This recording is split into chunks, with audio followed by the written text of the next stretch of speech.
And thank you so much. I'm going to drink some water before I continue. And no, orange is not my favorite color. No, it's not. It just happens to be. Okay, you already.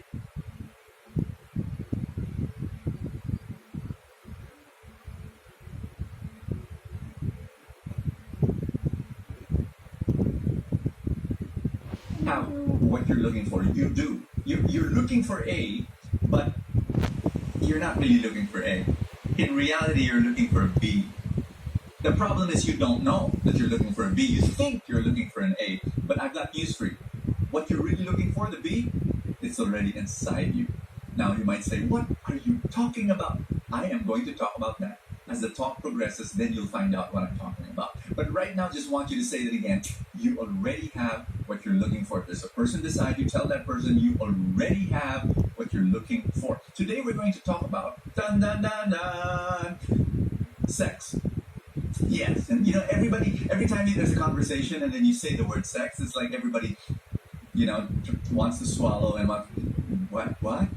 Yeah, because it's an explosive word. It's a word with many connotations. Some people say sex is expressing your love to the one person in your life, or sex could be lust, sex could be abuse, sex could be evil, sex could be sin, sex could be guilt. It has all these connections. We want to go to God. I believe that Jesus wants us to talk about sex today. Yes. And we need to go to God and say, Lord, what do you think about sex? We will be surprised by the answer. We're going to read the word again, go through verse by verse. Are you ready? And we're in the Sermon on the Mount, and Jesus says, you have heard the commandment that says, you must not commit adultery. Can I say this to you from somebody who has received and who continues to receive thousands upon thousands of messages from people, most of them stories of pain? There are days when I cry reading these letters from wives, from husbands, from children, from families who tell me how adultery has destroyed their families, their marriages. There is a pandemic, and it's not the COVID. Aside from the COVID, the other pandemic is adultery. It's crazy. And Jesus will reveal in the next verse the virus behind the pandemic of adultery. He says, but I say, anyone who even looks at a woman with lust has already committed adultery with her in his heart. What Jesus is saying, big sins don't begin big, they begin small. And so defeat the enemy while the enemy is small. Start there. You don't all of a sudden just commit adultery. It started somewhere, and so that's where you kill it. And so what does Jesus mean? We need to find out, right? What did Jesus mean when he said, look at the woman with lust? I'll explain this to you maybe with a story. I'm old enough to have gone to Boracay Island when it was much, much, much, much, much more quiet, really quiet. Like one day, I was walking on that white, powdery beach, and the wind on my face, and I felt so wonderful. And then all of a sudden, I looked to my right, and there was this jarring scene in front of me. I saw a young Caucasian woman wearing a three-piece.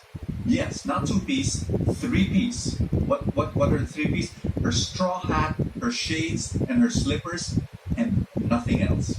Okay? What did I do? I looked. Now, here's my question. Did I violate Matthew chapter 5, verse 28, where Jesus says, but I say, anyone who even looks at the woman with lust has already committed adultery with her in her heart? The Greek word for look is similar, I think more similar to the English word stare. Instead of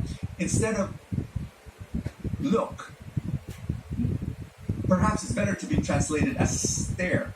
Now, can I be honest with you? I wanted to stare at the three-piece. I wanted to. 3 hours and a half of staring.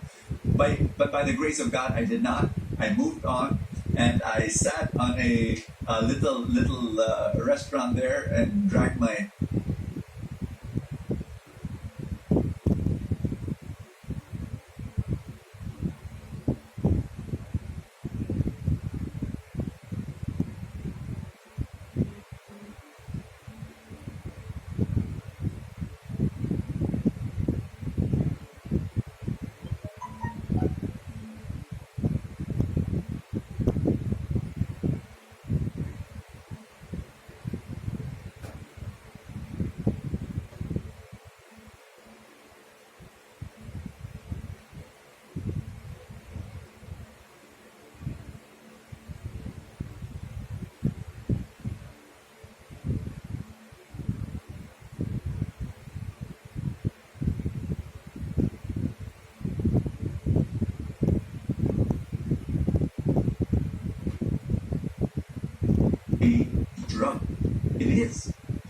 can I show you a picture of human brains? The first brain is the normal human brain. The second brain is the brain that's addicted to heroin.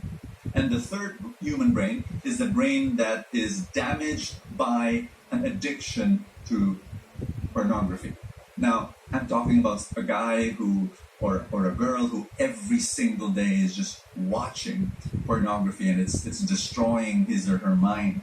Now, you might look at that picture again and understand that brain number 2 and brain number 3 are very similar. There is no difference between a brain that's being damaged by an external drug of heroin and the internal drug of lust. There is none. What happens is that porn it really damages your prefrontal cortex.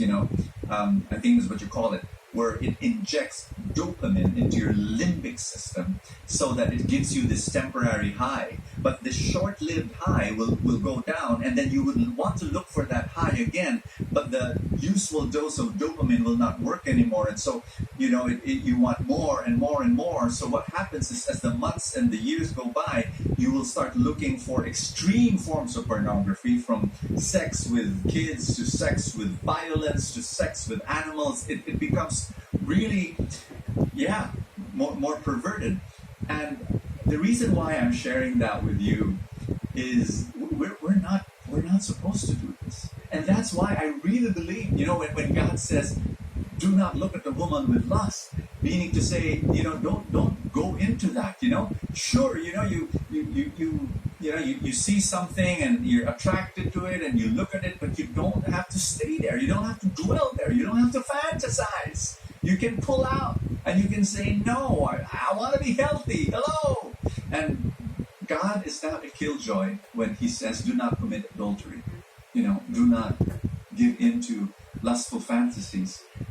God is not a killjoy. God wants to give you real joy. And I'm speaking from credibility here. Yes, because I'm not just reading this from a book. This was my experience.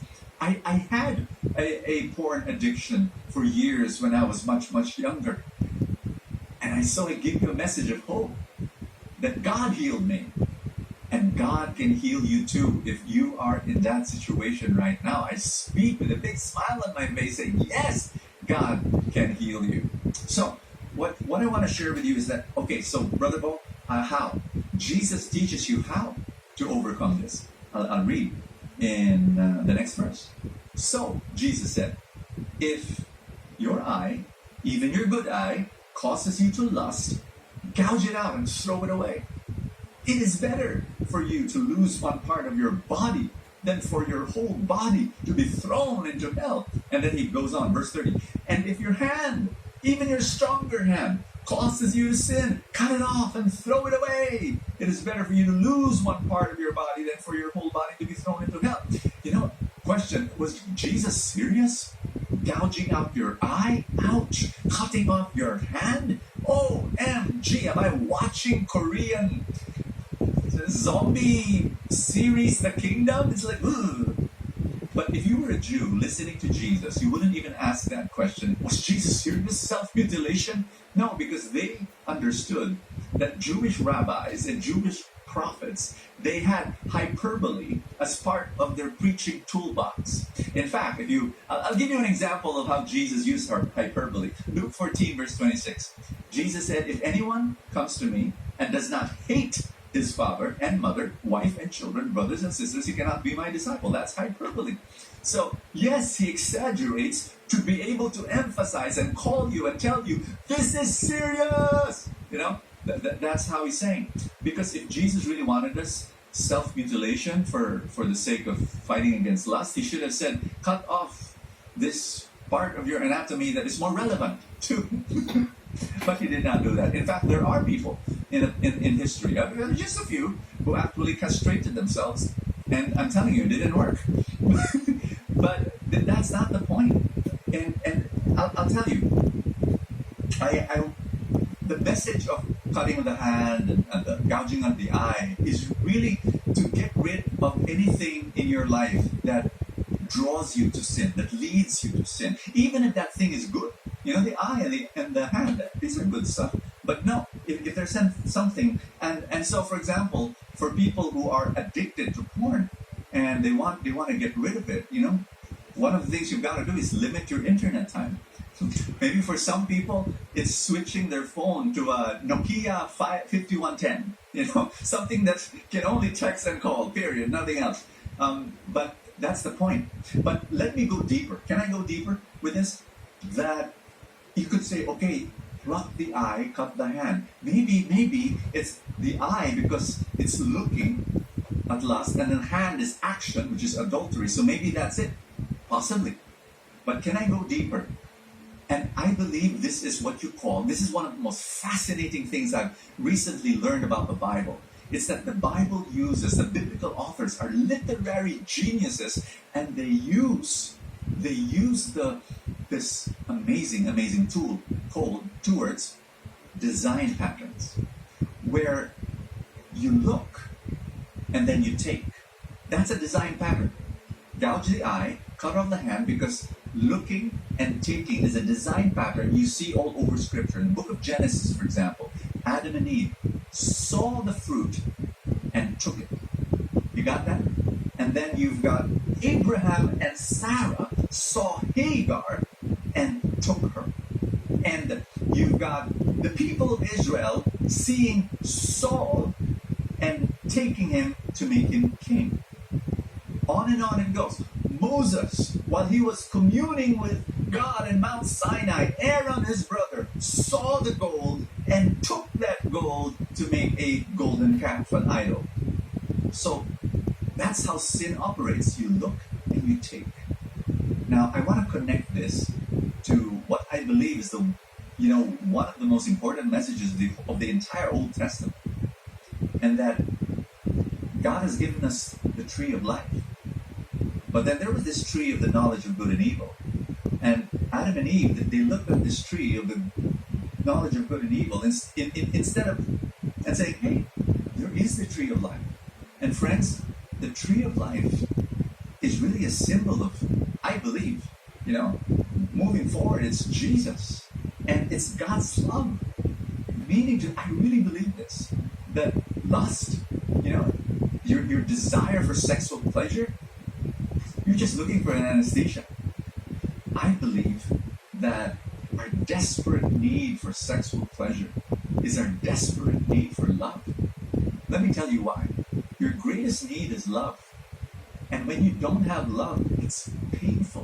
When you don't have that love in your heart, it's very painful. And so what you do is you look for a painkiller. And that painkiller would be lust. You already have what you're looking for.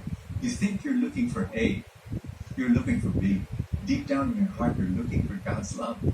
I want you to know, this message is not about sex. This message is about God's love. You already have God's love. I want you to celebrate in that love. God bless you. Audie, take over. Hello again.